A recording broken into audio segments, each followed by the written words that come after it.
O que máis me inspirou á hora de escribir unha pedra no zapato foi a vida real, a vida mesma, porque son unha persoa moi sensible ao entorno que me rodea, e todas as cousas me tocan de algún xeito, e todas as situacións, persoas que se cruzan no meu camiño de vida inspíranme para abrir un espazo de reflexión.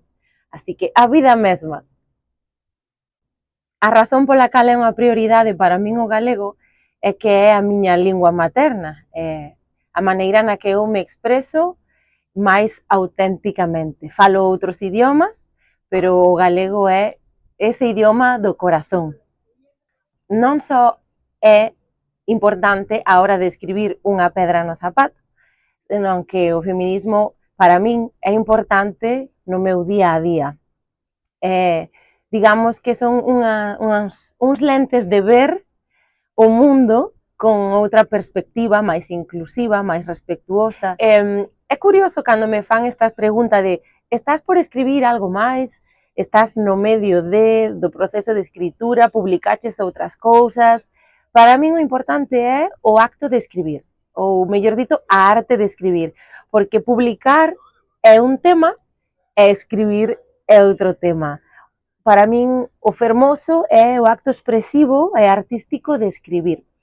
Pero sí, teño varias obras de teatro escritas, textos, relatos curtos, contos, outros ensaios, porque me gusta moito abranguer todos os xéneros. Para min o desenvolvemento persoal é sumamente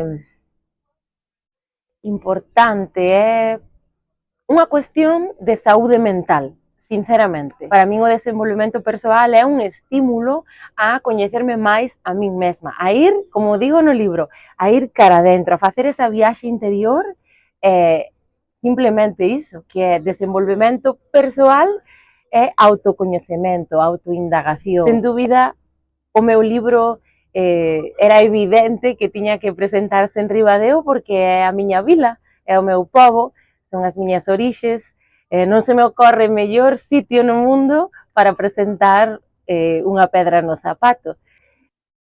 A parte da escritura, desenvolvo outras facetas artísticas, son varias, entón, preparádevos, porque a lista é longa.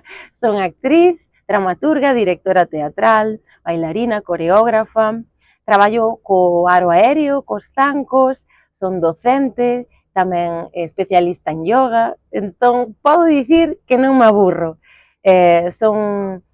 Forma parte tamén de quen son eu, esa ser, como diría, ese menú variado ou ser polifacética, porque son unha persoa moi curiosa, máis que nada por iso, encántame aprender novas disciplinas e profundizar nas que realmente me tocan ou me enchen.